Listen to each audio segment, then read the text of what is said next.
नया चैप्टर आज चैप्टर 6 है ना। 5 और 6 का 5 है, बुक के अकॉर्डिंग 6 चैप्टर है।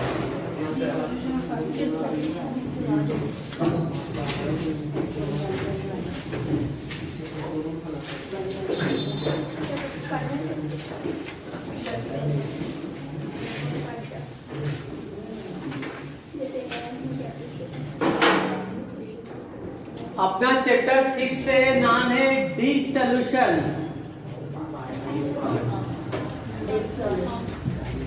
ऑफ पार्टनरशिप फर्म या फर्म। हाँ ठीक, हिंदी में कहा जाता है साझेदारी फर्म का समापन। सब आए ना आज की छुट्टी पे तो नहीं है? अच्छा एक गायब है, दोनों में से एक ही दिखता है मुझे सरदार। चलिए बुक दो बेटे।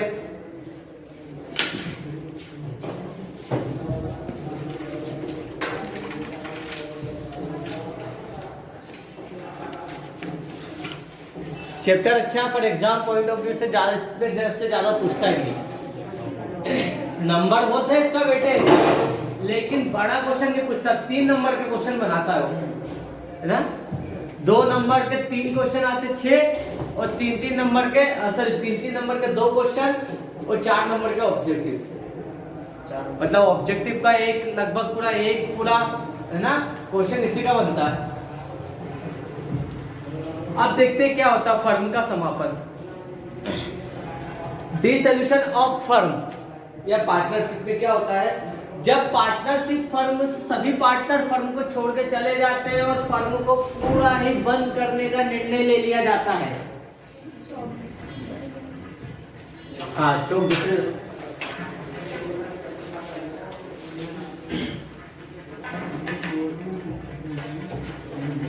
बेटा, जैसे एक पार्टनर है XYZ, 3 2 1 में प्रॉफिट बांटते थे।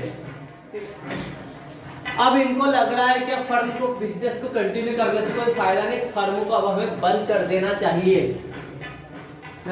तो जब साझेदारी मतलब जब पार्टनर्स बिजनेस को बंद करना चाहते हैं पूरा स्थायी रूप से, तो इसे बोलते हैं डिसोल्यूशन ऑफ फर्म, साझेदारी फर्म का समापन।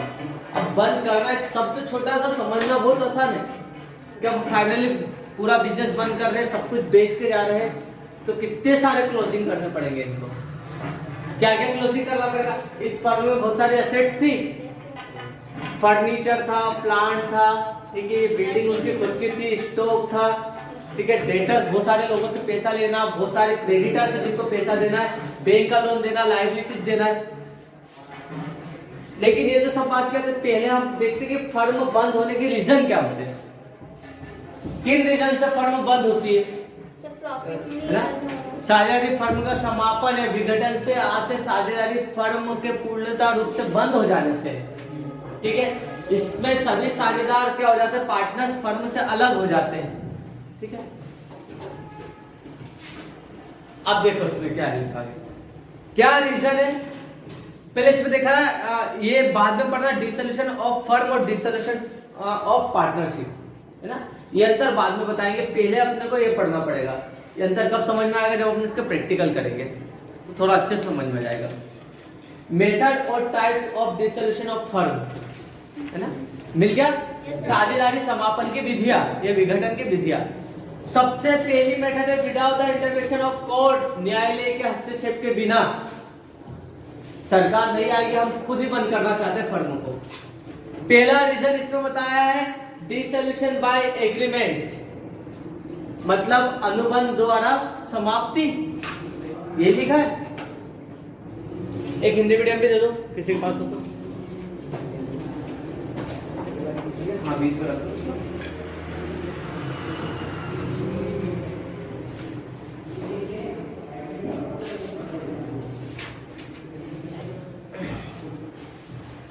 देखो जिस प्रकार हमें पता है कि साझेदारी का जन्म क्या पार्टनरशिप का जन्म किससे होता है, एग्रीमेंट से होता है, अनुबंध से होता है। तो जब जन्म अनुबंध से हो सकता है, एग्रीमेंट से होता, तो इस फर्म को खत्म भी अनुबंध के थ्रू कर सकते हैं। एग्रीमेंट कंप्लीट हो गया है, टाइम कंप्लीट हो गया है या काम कंप्लीट हो चुका है तो फर्म को बंद कर सकते हैं, ठीक है। लेकिन दूसरा अपने लिए इंपॉर्टेंट है अनिवार्य कंपलसरी डिसोल्यूशन। वो कंडीशन जब फर्म को बंद करना ही जरूरी हो जाता है, अनिवार्य डिसोल्यूशन। पहला इसमें दिवालियापन, इंसॉल्वेंस। इसके अंदर क्या दे दिया है? इंसॉल्वेंसी, सही। कंपलसरी डिसोल्यूशन, अनिवार्य विघटन, ऐसी स्थिति जब फर्म को आपको बंद ही करना पड़ेगा। कब होगा? जब फर्म दिवालिया हो गई। ये दिवालिया का मतलब समझते हो ना, इंसॉल्वेंसी का मतलब 11th में नहीं पढ़ा था बेटा? जब कोई बिजनेस इतना घाटे में चला जाता है कि जितने का बिजनेस उससे कहीं ज्यादा उसकी लायबिलिटी से, लाइक इस बिजनेस की एसेट्स कितनी 5 लाख और कम से कम 15 लाख रुपए का इसके ऊपर लॉस हो चुका है, कर्ज चढ़ चुका है, और अभी भी इसको वापस कंटिन्यू चलाएंगे तो इनको पता है लॉस ही हो रहा है और ये उधारी बढ़ते जाएगी। तो ऐसी कंडीशन में क्या रहेगा? फर्म को बंद करना ही जरूरी है, कंपलसरी डिसोल्यूशन है। बहुत से ऐसे एग्जांपल है कि आपने ऐसी जगह ऐसा बिजनेस खोल दिया कि वहां पर क्या है, चल नहीं दे रहा है ना। अब जेलों के इसमें आपने क्या नॉनवेज रेस्टोरेंट खोल दिया, तो जेल तो प्याज भी नॉनवेज में मान लेते हैं, वो प्याज टमाटर नहीं खाते हैं, तो सीधी बात नॉनवेज तो चलना ही नहीं। एक पुराने इंस्टीट्यूट के सामने एक रेस्टोरेंट खुल रहा था, मैंने पहले बोल दिया रेस्टोरेंट नहीं चलेगा, लॉस में जाएगा। उसका रीजन क्या है? उसने पूरा रेसिडेंशियल एरिया में खोला था, दूसरा उसने मोस्टली नॉनवेज आइटम रखे थे, है ना, और स्कोप नहीं था वहां पर आसपास 114 कॉर्नर पर, आसपास सब खाली है, इतना चलने का रिस्पॉन्स नहीं था, ठीक है। अब उसका लॉस क्या हो रहा था? 3 एम्प्लॉय रखे थे खाना बनाने के लिए, सबको 8-8, 10-10 हजार, 30,000 रुपए तो वो दे रहा था, और करीबन 25,000 रुपए रेंट दे रहा था, और फिक्स राशन उसका खर्चा अलग ही, करीबन 70 से 80 हजार रुपए उसका फिक्स खर्चा जा रहा था।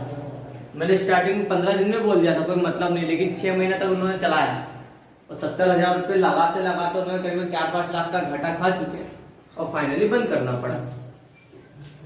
रीजन कई बार आपके और आगे भी चलाता है तो क्या होता है? लॉस होता जाता है, बढ़ता जाता है। अब इनको भी पता है बिजनेस कैसा है कि अब लॉस हो रहा है और आगे भी चालू रखना क्या है, बिजनेस में लॉस और बढ़ाना है।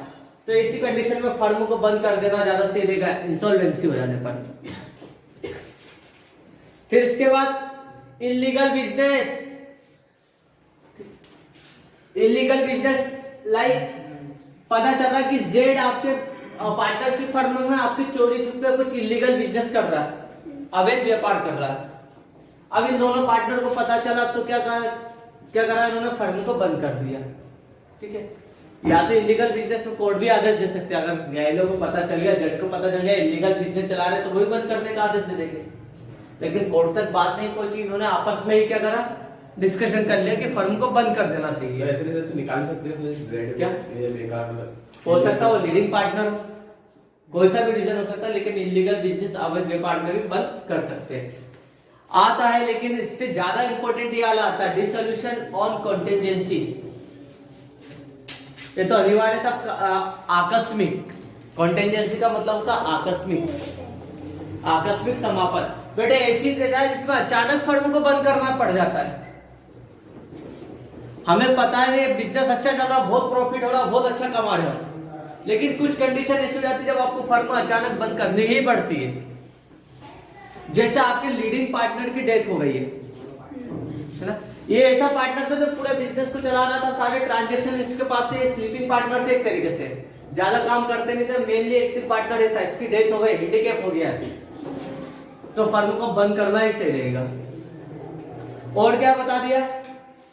डेथ ऑफ पार्टनर बता दिया, इंसॉल्वेंसी ऑफ पार्टनर, ये पार्टनर इंसॉल्वेंट हो गया, दिवालिया हो गया, ये सभी पार्टनर इंसॉल्वेंट हो गए तो भी बंद करना पड़ सकता है। एक्सपायरी ऑफ पीरियड, आपका एग्रीमेंट ही खत्म हो गया है, आपने पार्टनरशिप फर्म रखी थी 10 साल के लिए, 15 साल के लिए, 15 साल कंप्लीट हो गया, आपका एग्रीमेंट कंप्लीट हो चुका है, तो फर्म को बंद करना पड़ेगा, है ना। चाहते हैं तो क्या कर सकते हैं? ये बढ़ा सकते हैं, एक्सटेंड कर सकते हैं, ठीक है। जैसे हीरो होंडा 20-22 साल का एग्रीमेंट था इनका जॉइंट वेंचर का, टाइम एक्सपायरी पीरियड खत्म हो गया तो इसको अलग कर दिया गया, चाहे तो बढ़ा सकते। और क्या है इसके अंदर एक्सपायरी ऑफ पीरियड के बाद? फुलफिलमेंट ऑफ ऑब्जेक्ट, उद्देश्यों की ही पूर्ति हो गई। अब ये कब हो सकता है? देखो एग्जांपल में अपन क्या ले सकते हैं, जैसे शालीमार के सामने एक बहुत बड़ी मल्टी बन रही है, देख रहे हो ना, स्काई हाइट्स के नाम से। अभी किसी एक इंजीनियर का काम नहीं होगा, कोई एक इंजीनियर इतना बड़ा प्रोजेक्ट नहीं उठा सकता, करोड़ों रुपए का, 100 करोड़ से ऊपर का है मेरे ख्याल से, तो अच्छा प्रोजेक्ट है। तो क्या करेंगे, 4-5 इंजीनियर साथ में मिलकर एक फर्म बनाते हैं और मिलकर क्या करते हैं, जॉइंट प्रोजेक्ट उठाते हैं। अब ये प्रोजेक्ट को बनाने में करीबन 8 से 10 साल लगेंगे, है ना, 8 साल। तो इन्होंने पार्टनरशिप क्यों करी है? ताकि इस ऑब्जेक्ट को कंप्लीट करना, इस उद्देश्य को पूरा करना। अब मल्टी बनकर तैयार हो जाएगी तो पार्टनर्स क्या हो जाएंगे, अलग हो जाएंगे। क्यों? क्योंकि इनका अब ऑब्जेक्ट कंप्लीट हो गया तो ये फर्म को क्लोज कर देंगे, है ना, उद्देश्यों की पूर्ति हो गई। कुछ फर्में ऐसी बनी है कि किसी पर्टिकुलर उद्देश्य के लिए बनाई है आपने, अगर वो उद्देश्य पूरा हो गया है तो फर्म को बंद कर देना ही सही रहेगा। और क्या होगा, रिजाइन कर दिया पार्टनर ने,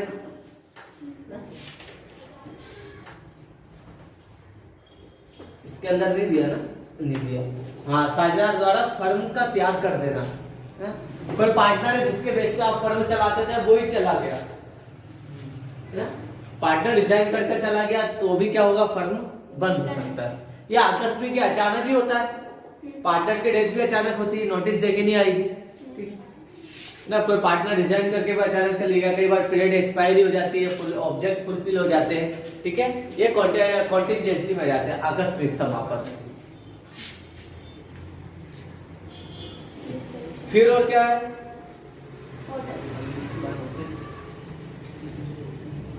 कोई नोटिस देके कर सकते हैं कि भैया अब हम फर्म को बंद करना चाहते हैं, 1 या 2 महीने का, 3 महीने का टाइम ले लेते हैं, 3 महीने के अंदर हम हमारे सारे हिसाब किताब कंप्लीट करके फर्म बंद कर देंगे। नोटिस के थ्रू भी क्या है, सभी पार्टनर्स को नोटिस दे दो कि फर्म को बंद करना है, तो भी पार्टनर से फर्म को क्लोज कर सकते हैं। Dissolution of firm.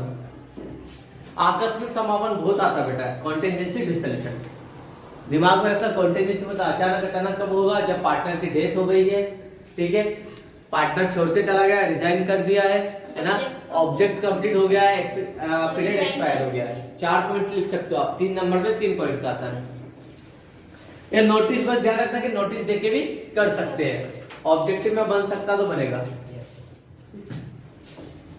इसके बाद अब आया न्यायालय के आदेश द्वारा समापन, dissolution by order of court. एक न्यायालय, एक मतलब कोर्ट का जज कब आदेश दे सकता है इस फर्म को बंद कर दे, जब उसको उचित लग रहा है कि आप इलीगल बिजनेस चल रहे हो, तो उसको लग रहा है कि अगर कोई पार्टनर हैंडीकैप हो गया है, पागल हो गया, दिवालिया हो गया है, ठीक है, तो वो बंद करने का आदेश दे सकता है, ठीक है।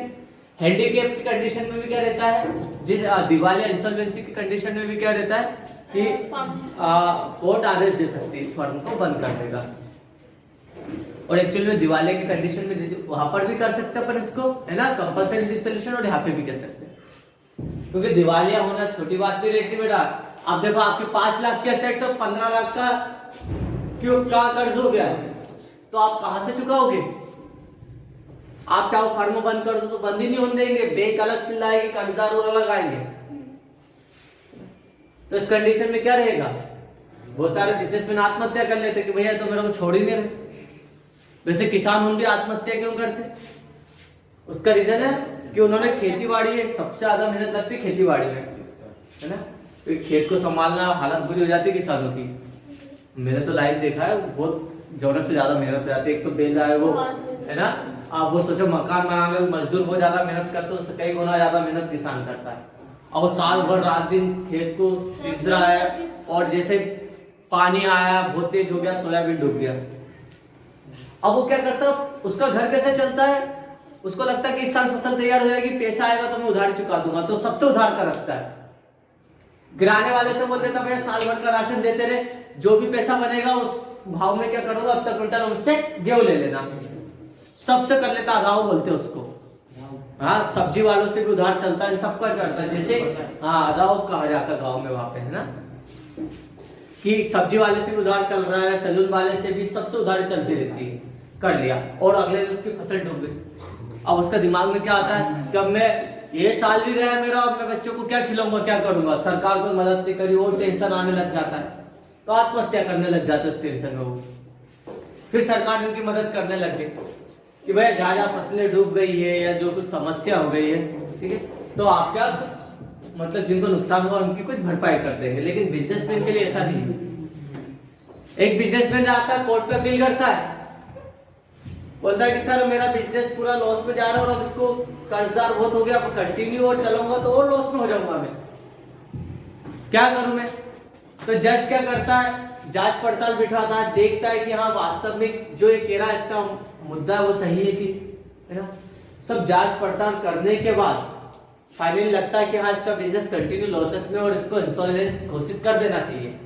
तो जज इंसॉल्वेंट घोषित कर देता है कि यह बिजनेस क्या हो गया, दिवालिया घोषित हो गया है। फिर जितने भी कर्जदार हैं सबको बुलाया जाता है कोर्ट में, सबको नोटिस दिया जाता है आप आओ, और जज इनके सामने बोलता है कि भैया ये पार्टनरशिप फर्म अब इंसॉल्वेंट हो गई है, हम इसकी पूरी असेट्स बेच रहे हैं, ठीक है, और आपको भुगतान में जो कुछ भी मिल रहा है, जैसे 11 पे जनरल एंट्री करी ना, 100 रुपए के भुगतान में 60 रुपए मिले, तो जिसको 50,000 लेना था उसको 30,000 मिले, है ना, तो लॉस पर उसको 30 में संतुष्ट होना पड़ेगा। और कोर्ट में एग्रीमेंट भी होता है कि आगे से इनको इस मामले में, इस लेन देन के मामले में टोकोगे नहीं, और कोर्ट इनको 1 लाख और जीने का मौका देता है कि भैया आप नए सिरे से कुछ नया बिजनेस कर सकते हो, है ना, पर इस नेचर का बिजनेस नहीं करोगे।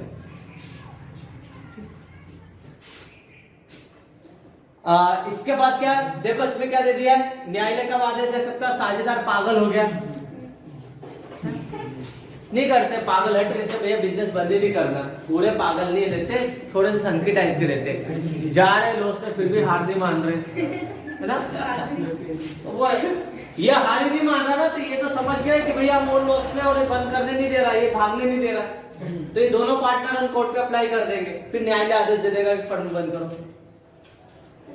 फिर परमानेंट अस्थायी हो जाने पर, है ना, हाथ पैर चला गया, परमानेंट हैंडीकैप हो गया है, अब वो खुद बंद करना चाहता लेकिन बाहर के लेन देन बंद नहीं करने दे रहे, तो कोर्ट पे अप्लाई करके बंद करवा सकता है, ठीक है।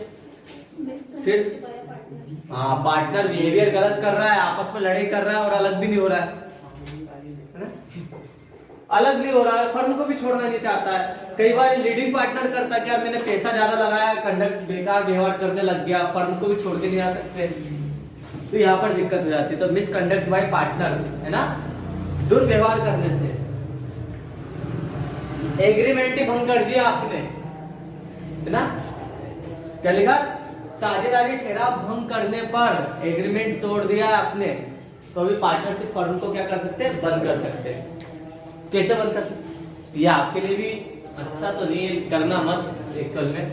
जैसे जब कोई आप जॉब करने जाते हो तो आपसे क्या कराया जाता, कॉन्ट्रैक्ट साइन करवाया जाता, एग्रीमेंट करवाया जाता, है ना, बॉन्ड साइन करवाया जाता कि आप 11 महीने तक फर्म को छोड़ के नहीं जाओगे, और छोड़ के जाओगे तो 1 महीने पहले आपको नोटिस देना पड़ेगा, और अचानक आप चले गए तो आपके ऊपर कंपनी लीगल एक्शन ले सकती है। बॉन्ड साइन के साथ आपके 10वीं की ओरिजिनल मार्कशीट रखवाएंगे या आपसे कोई ब्लैक बियर चेक रखवाएंगे, तो ऐसा कर मत देना।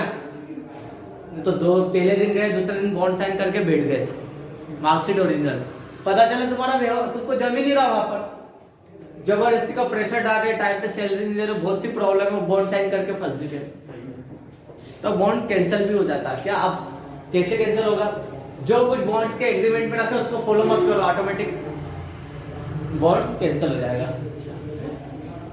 कि टाइम पे बुलाया है, आप जा रहे हो 11 बजे 9 बजे बुलाया है ना, तो बॉन्ड्स में जो शर्तें लिखी, अगर उन शर्तों को हम उल्लंघन कर देते हैं तो अभी एग्रीमेंट कैंसिल हो जाता है। तो यहाँ पर भी वो जो एग्रीमेंट पार्टनरशिप डीड में जो कुछ लिखा है आपने उसको फॉलो नहीं करा, उसको भंग कर दिया है ना, तो भी फर्म क्या हो सकती, बंद हो सकती है। ये अप्लाई कर सकते हैं, मतलब कोर्ट ही आदेश दे देगा। फिर इसके बाद हाँ, उनका पूरा बिजनेस से किसी को और को ट्रांसफर कर दिया ना, ट्रांसफर ऑफ इंटरेस्ट, हितों का हस्तांतरण कर देना। फिर कंटिन्यू लॉसेस में, इंसॉल्वेंट नहीं हुआ लेकिन अभी लॉस पे चलते जा रहे हैं, है ना, तो भी कोर्ट आदेश दे सकता फर्म को बंद कर दो। अवैध व्यापार कर रहे तो भी कोर्ट आदेश दे सकता है, इसमें नहीं लिखा है लेकिन इसको ले सकते हैं इलीगल बिजनेस को, ठीक है।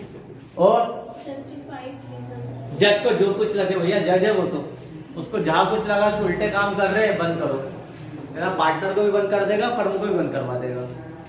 पार्टनर को कौन बंद कर क्राइम कर रहा है, उल्टे काम कर रहा है तो बंद ही करवाएंगे, फर्म तो बंद होगी और वो उसको छोड़ेंगे थोड़ी ना कि तुझे हमने ताला लगा दिया, ऐसा तो कहेंगे नहीं, उसको भी बंद करेंगे। इलीगल बिजनेस चला रहे हैं तो बंद ही करेंगे, ठीक है। कोई जस्टिफाइड रीजन लग रहा है जज को कि बंद कर देना चाहिए, क्योंकि पर्टिकुलर एक रीजन नहीं होते हमारे देश में।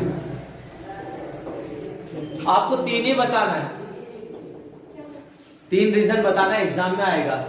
Dissolution by court, by order of court, court के न्यायालय के आदेश द्वारा समापन की विधियां बताना है। बता सकते हैं हिंदी मीडियम वाले? शाहजहां की मृत्यु हो जाने पे, पागल हो जाने पे, अनुबंध भंग कर देने पे, ठीक है, अवैध व्यापार पे कोई उचित कारण हो, 5 पॉइंट बता सकते हो आप लोग, है ना। इंग्लिश में भी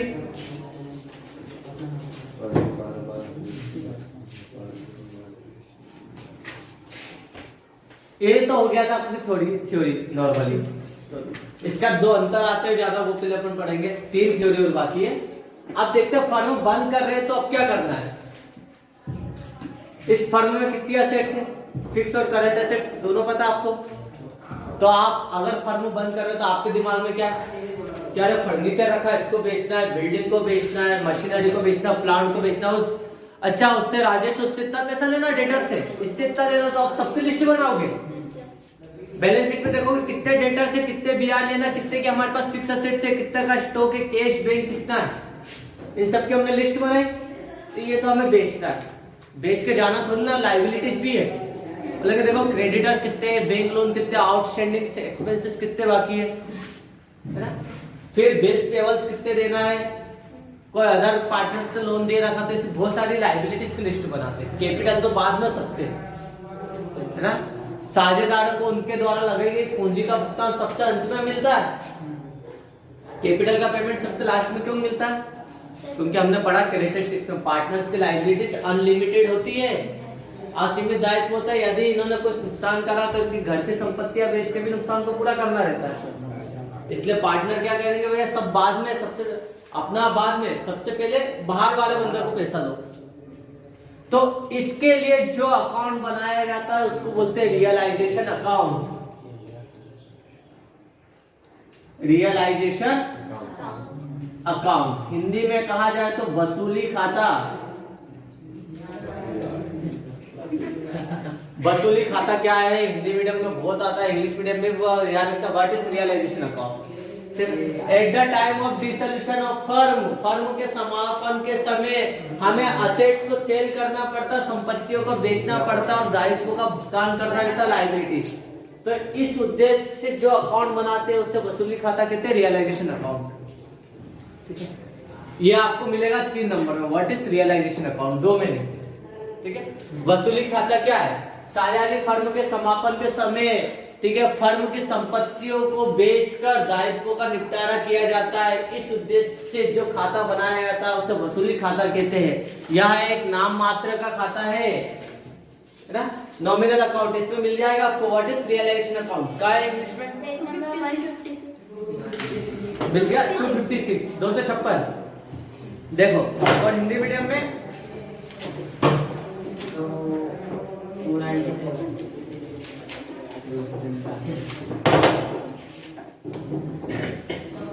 हिंदी मीडियम में 297 नंबर पे 297 थे। चलो इंग्लिश में मिल गया बेटा। Realisation account is prepare for disposing of all the assets of firm. सभी संपत्तियां नहीं बेची जा सकती है। क्या नहीं बेच सकते हम, कैश और बैंक।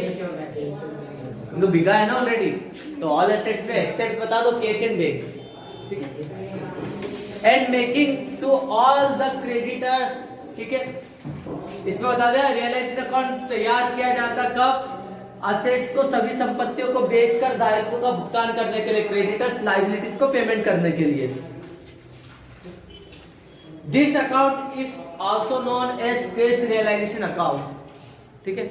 इस खाते को रोकड़ वसूली खाता भी कह सकते हैं, it is a nominal account and the object of such an account is to find out the profit और loss on realisation of assets and payment of liabilities. The balance of this account is transferred to either partner's current account or partner's capital account. Almost all the accounts in the books of firm are closed by transfer to realization account. इसका मतलब इसने क्या बताया कि एक nominal account है, नाम मात्र का खाता है. इस खाते को बनाने का उद्देश्य क्या है कि सभी असेट्स को सेल करके लायबिलिटीज को पे करना और जो भी इससे प्रॉफिट या लॉस निकलता है रियलाइजेशन से उसको ट्रांसफर कर दिया जाता है पार्टनर्स के कैपिटल अकाउंट में, करंट अकाउंट में. हमने जितने भी अकाउंट बनाए, profit and loss appropriation account, revaluation account है ना, रियलाइजेशन अकाउंट, इससे होने वाले प्रॉफिट को हमेशा पार्टनर्स कैपिटल अकाउंट में ट्रांसफर कर देते हैं. ठीक है, किस रेशो में? पार्टनर के प्रॉफिट शेयरिंग रेशो में. और इस अकाउंट को बनाने के बाद जितने भी अकाउंट है असेट्स के सब क्लोज हो जाते हैं, लायबिलिटीज के भी अकाउंट सब क्लोज करना रहता है. इसके बाद बैलेंस शीट नहीं बनती है.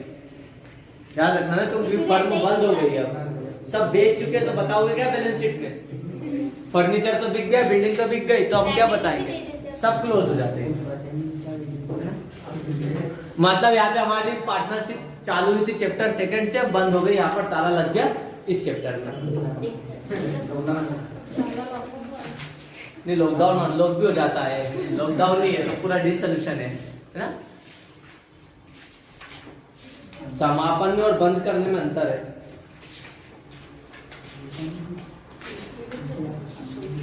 चलो सीधे प्रैक्टिकल निकालो इसके.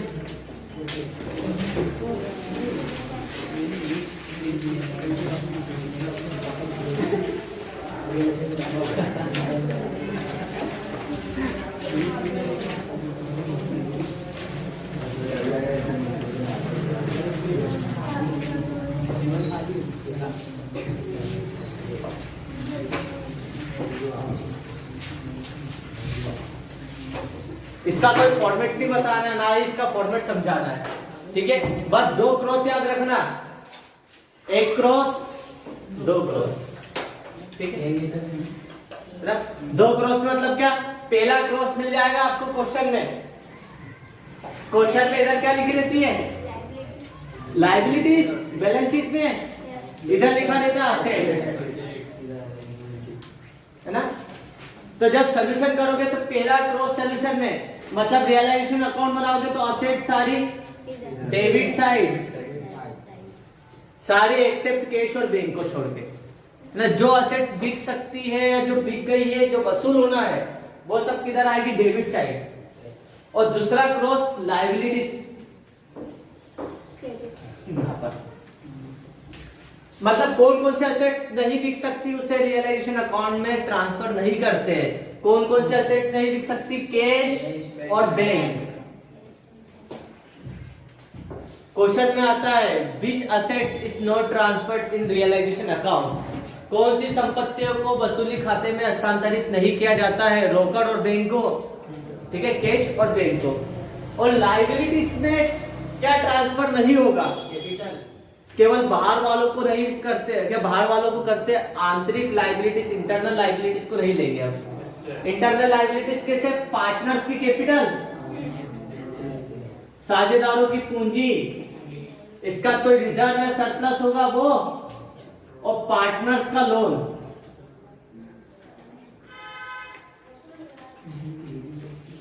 ठीक. बोले मैंने इतना पैसा लगाया, एक्स ने बोला मैंने 5 लगाया, मुझे पैसा दो. नहीं, सब फर्म बंद होने के आखिरी में बचेगा ना तो मिलेगा पैसा. रिजर्व भी हम पार्टनर्स कैपिटल में ट्रांसफर करते हैं, इंटरनल लायबिलिटीज. और कोई पार्टनर ने लोन दिया है तो उस लोन को भी हम बाद में ही पेमेंट करेंगे. पहले तो पार्टनर है, तूने बुरे वक्त में फर्म को भले से लोन दिया है, लेकिन अभी हम फर्म बंद कर रहे हैं. ठीक है, तो ये पैसा भी कब मिलेगा? बाद में. पहले आउटसाइडर को पेमेंट करेंगे. मतलब हम कह सकते हैं यहाँ पे क्या लेंगे? सारी आउटसाइड लायबिलिटीज, बाहरी दायित्वों को लिया जाएगा, है ना. पहला क्रॉस हो गया. ठीक है, दूसरे क्रॉस का हम असेट्स को सेल करेंगे, सोल्ड करेंगे.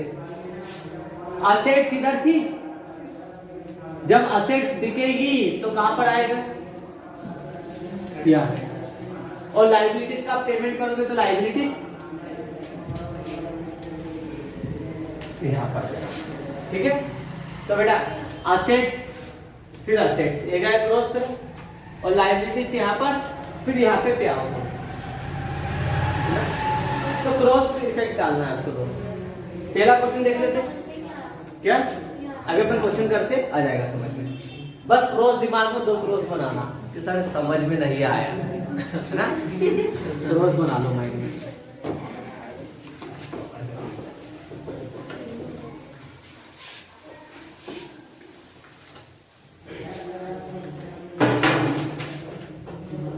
क्वेश्चन नंबर 5 देखो, बुक में देखो, समझ में नहीं आ रहा इसलिए तो फर्म बंद कर रहे हैं। समझ में आ रहा तो बिजनेस चलता। चलो यार बेटा क्वेश्चन पे ध्यान दो, है ना।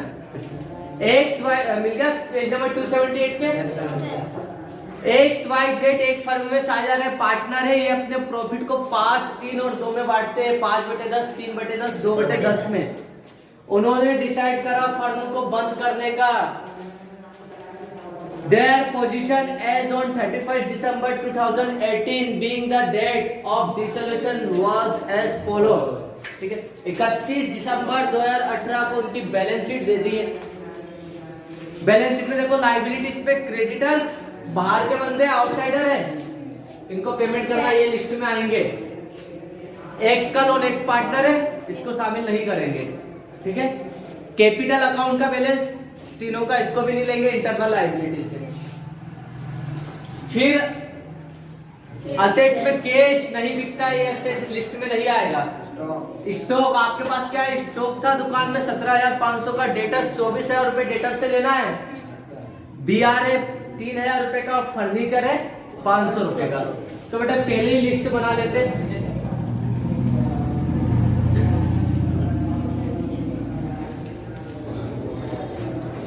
अकाउंट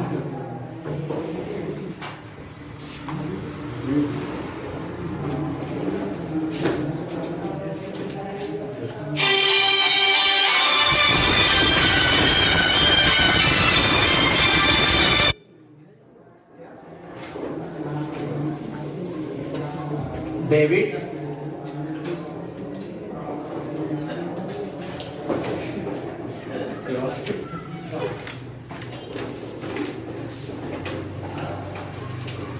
चलो बेटा इधर ध्यान दो मेरे। पहला क्रॉस, बैलेंस शीट में असेट्स है, सारी asset, debit side, outside liabilities, credit side. तो लिस्ट बनाते हैं। पहला क्रॉस में कैश नहीं बिकेगा तो क्या है आपके पास, फर्म बंद कर रहे हैं, आप हिसाब बता रहे हो। स्टॉक है, कितने का स्टॉक है, 17,500 का स्टॉक है जो बेचना है, फर्म बंद हो रही है। फिर डेटर से 24,000 रुपए लेना है, 24,000 रुपीज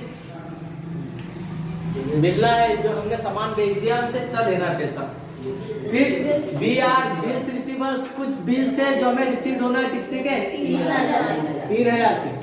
और हमारे बिजनेस में फर्नीचर पड़ा था, 500 रुपए का फर्नीचर पड़ा था। ये सब बेचना है, ये बेचेंगे तो बिजनेस पूरा बंद हो जाएगा। और लायबिलिटीज में क्या क्या पे करना है, दूसरा क्रॉस इस तरफ, लायबिलिटीज में क्रेडिटर्स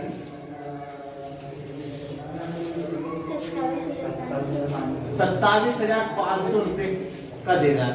बाकी पार्टनर का लोन और पार्टनर इंटरनल लायबिलिटीज नहीं आएगी, आंतरिक दायित्व को नहीं करना। आ गया बेटा पहला क्रॉस, समझ गए। अब इन सबको बेचना है, बेचोगे तो क्या मिलेगा, कैश है ना। तो by cash account, cash account में जाएगा ये, कैश अकाउंट में यहाँ पे क्रेडिट, कैश अकाउंट में डेबिट। और आपको पता है कैश आता तो डेबिट करते हैं है ना, तो यहाँ पे क्रेडिट होगा। देखो इस सबको ही बेचता, सारी लिस्ट खत्म करना है बेटा, एक भी नहीं बचना चाहिए। आगे देखो अब क्या कर सकते हैं। स्टॉक और डेटर से रियलाइज हुए 17,000 और 22,000 गए भैया, हमारे पास 17,500 का स्टॉक है। अब मजबूरी थी तो सस्ते में बेचना पड़ा स्टॉक, फर्म बंद कर रहे थे। 17,500 का स्टॉक आपने कितने में बेचा, 17,000 में। कितना मिला आपको, 17,000 रुपये मिला। डेटर्स कितने लेने थे, 24,000 रुपये। जब मांगने गए तो हमें मिला कितना, 22,000।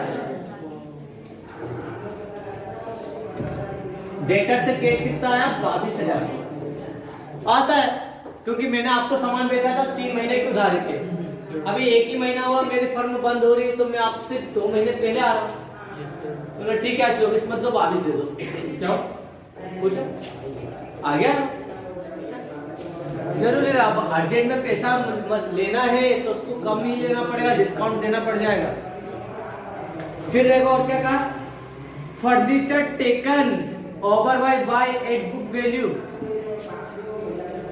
डेटर्स हो गया, स्टॉक हो गया।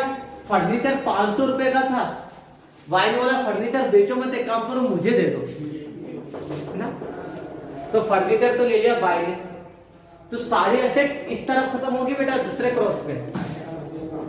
और क्या कहा उसने, रियलाइजेशन के एक्सपेंसेस 2000 रुपए में पास करना जर्नल एंट्री। मतलब बीआर के बारे में कोई जानकारी नहीं दे रखी, तो जब भी कोई एसेट्स के बारे में इंफॉर्मेशन नहीं दे रखे तो हम ऐसा मानेंगे बीआर से पूरा मिल गया 3000 रुपए। तो हमारे पास कैश आया कितना? 25,000, 42,000, 42,000, 42,000 कैश आया। तो देखो इसमें 3 हो गया, स्टॉक हो गया, डेटर्स हो गया, बीआर हो गया। फर्नीचर किसने ले लिया? बाई ने। तो बाई से 500 रुपए लेना है आपको, और लेना इसका मतलब इसकी कैपिटल कम हुई होगी, कितने से? 500 रुपए से। तो ये कहां पे जाएगा? By vice capital account. By ने क्या लिया? फर्नीचर। बेटा बोलो कम, इधर ध्यान दो, कितने में बुक वैल्यू था? 500 रुपए में। 500। पहली लिस्ट खत्म हो गई बेटा, देखो सारे एसेट्स इधर कंप्लीट हुई है, क्लोज। तो ये लायबिलिटीज की लिस्ट अब इधर आएगी, है ना? लायबिलिटीज पे क्या देना है? To cash. क्रेडिटर्स कितना दिया क्रेडिटर्स को? कुछ कहा क्वेश्चन ने? कुछ नहीं कहा। तो हम ऐसा मानेंगे क्रेडिटर्स को पूरा पेमेंट दे दिया 27,500 का, 27,500 कंप्लीट हो गया। इसके बाद अगर कोई से और खर्चे हैं जो फर्म को बंद करते टाइम हुए, इस पे लिखा रियलाइजेशन एक्सपेंसेस, वसूली व्यय। कैसे होगा रियलाइजेशन के एक्सपेंसेस? इसके वजह फर्नीचर उतराया होगा हमने, स्टॉक खाली करवाया होगा, है ना? तो इसमें भाड़ा भी तो लगा होगा, मजदूरी लगी होगी, तो इसके कुछ और खर्चे होंगे 2,000 रुपए। तो रियलाइजेशन एक्सपेंसेस यहाँ पर, क्योंकि बेटा इससे आपकी लायबिलिटीज बढ़ गई 2,000 रुपए से, तो यहाँ पे हम लिखेंगे रियलाइजेशन एक्सपेंसेस 2,000। इसका मतलब आपके पास कैश आया कितना था? 42,000, और गया कितना? 29,500। कंप्लीट बेटा। पहला क्रॉस इधर आया, दूसरा क्रॉस इधर आया, कंप्लीट। अब देखेंगे टोटल, कहाँ का टोटल ज्यादा आ रहा है। यहाँ पे टोटल ध्यान से करना, पहले यहाँ का टोटल देख लेते हैं। 46,000, 45,000 प्लस 29,500, 005, 14 की 4, 74,500। कैसे करा? 74,500। बेटा ध्यान दो, ये तो अपन ने पूरा बैलेंस शीट से उठाया ना, कैश छोड़ के। तो बैलेंस शीट में देखो टोटल कितना आ रहा है? 46,000 कैश मिला के। तो कैश हटा दो, 45,000 तो यहाँ का टोटल मिल गया, और 29,500 और जोड़ दिया, ठीक है? तो 74,500 यहाँ का टोटल, 74,500। यहाँ का टोटल देखो 70,000। बेटा यहाँ का टोटल ज्यादा, वहां का टोटल कम है, तो जहां का टोटल ज्यादा है उससे दोनों साइड लिखेंगे 74,500, 74,500। 74,500 में से माइनस कर दो 70,000 को, 4,500 का, 4,500 का डिफरेंस कहां पर आ रहा है? इस साइड, और इस साइड डिफरेंस आता तो हम क्या लिखते हैं? लॉस। तो कौन सा लॉस है? By loss on realisation. Clear? ये किसमें बढ़ जाएगा? एक्स वाई जेड में। 4,500 को 5, 3, 2 के रेशो में तीनों को प्लस कर लो। 5/10, 3/10 और 2/10 में 2/10। 10। एक एक जीरो हटा, 900 रुपए, ठीक है। 0 15 की 5 1350 और 2150 आएगा शायद इसका। देखो 0 5 2 2200 ठीक है। इनाम दे दो।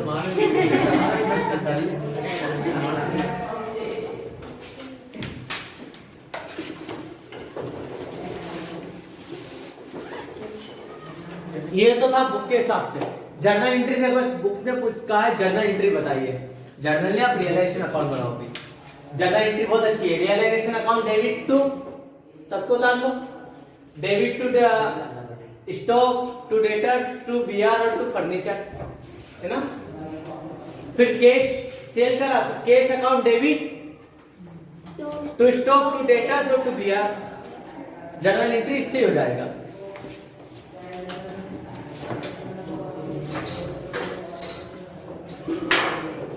इसका पार्टनर्स कैपिटल अकाउंट भी बनाएंगे पर, उसमें नहीं कहा है बट बनाएंगे पर।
कर दो ना, कुछ बाकी है।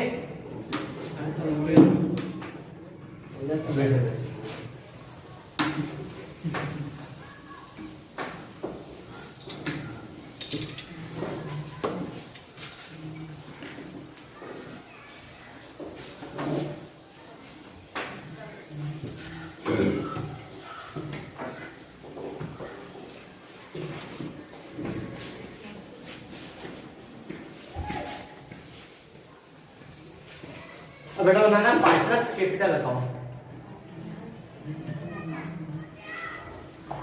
पहले पार्टनर्स कैपिटल के बाद देखो सब क्रेडिटर्स आउटसाइडर को पेमेंट हो गया, है ना। सबको पेमेंट होने का अब किसको पेमेंट करें? लोन का। लोन किसको देना बाकी था? एक्स को। तो देखो बाहर की लायबिलिटीज का पेमेंट करने के बाद अब तीनों पार्टनर को अभी पेमेंट नहीं करेंगे। सबसे पहले भैया एक्स ने लोन दिया था ना, तो लोन कैपिटल के अलावा दिया था, तो लोन का पेमेंट करेंगे बाय यहां पर फिर एक्स लोन अकाउंट।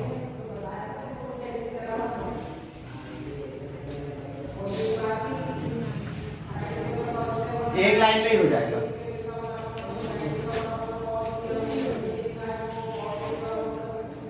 पता है लोन मतलब बाय क्या हुआ?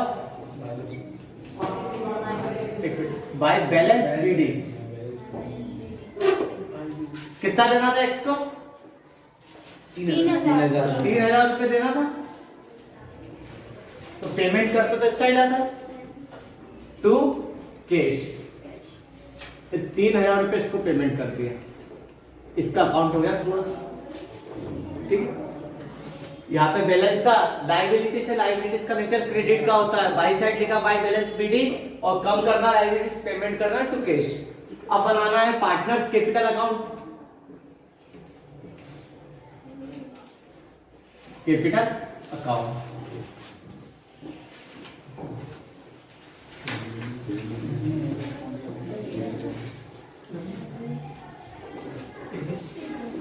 एक्स वाई जेड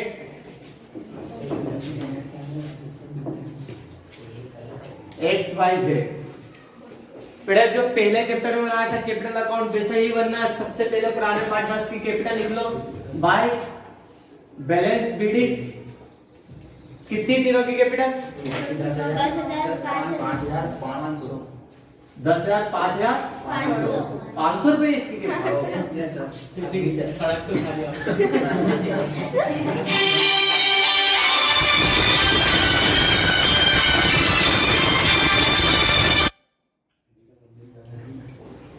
इसके बाद रिवोल्यूशन से होने वाले प्रॉफिट रियलाइजेशन के प्रॉफिट या लॉस को लिखना। लॉस हुआ तो क्रॉस साइड में टू लॉस ऑन रियलाइजेशन, वसूली खाते से होने वाले लॉस को इस तरफ लिखेंगे।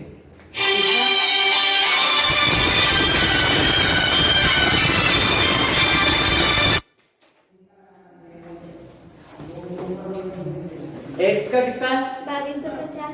2250 2250 1350 1350 इसका हाँ ठीक है। इसका 900 रुपए। जितनी कैपिटल लगे इससे ज्यादा लॉस हो चुका है। ठीक है, सबसे पहले पुराने पार्टनर्स की कैपिटल लिखी, ठीक है, फिर रियलाइजेशन का लॉस या प्रॉफिट को एडजस्ट करा, फिर इसका कोई पुराना रिजर्व होगा रिजर्व कर देते। देख रिजर्व है कि नहीं है ना रिजर्व? बस कंप्लीट सब लोन है। गुडविल तो अब होगी नहीं। गुडविल होती तो फर्म बंद थोड़ी ना होती। हाँ सर गुडविल का मतलब एक्स्ट्रा प्रॉफिट अर्न करने की कैपेसिटी। गुडविल तो है नहीं। बस कंप्लीट पार्टनर के लोन का पेमेंट भी तो कर दिया आपने। क्लोज कर दो अकाउंट। पहले ए का अकाउंट क्लोज करते।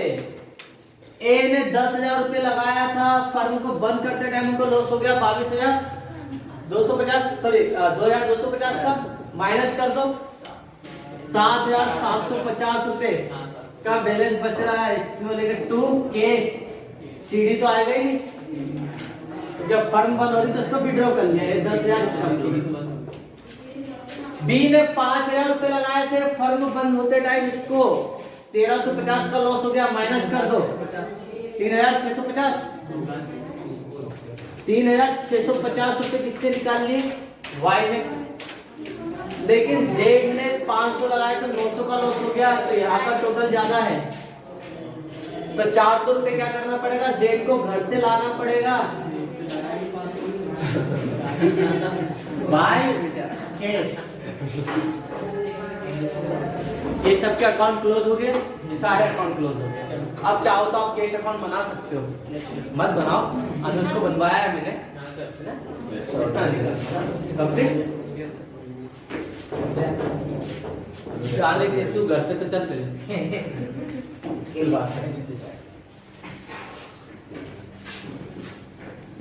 ये आता अगर बेटा चैप्टर समझ में आ गया तो चैप्टर ही हो गया एक तरीके से, है ना। प्रैक्टिस चाहिए बस, हो गया। जो पहला क्वेश्चन कर लिया ना, सभी क्वेश्चन लगभग इसके आसपास ही रहेंगे। छोटा मोटा कंसेप्ट नया मिलेगा, ठीक है। बाकी क्वेश्चन अब कल करते हैं।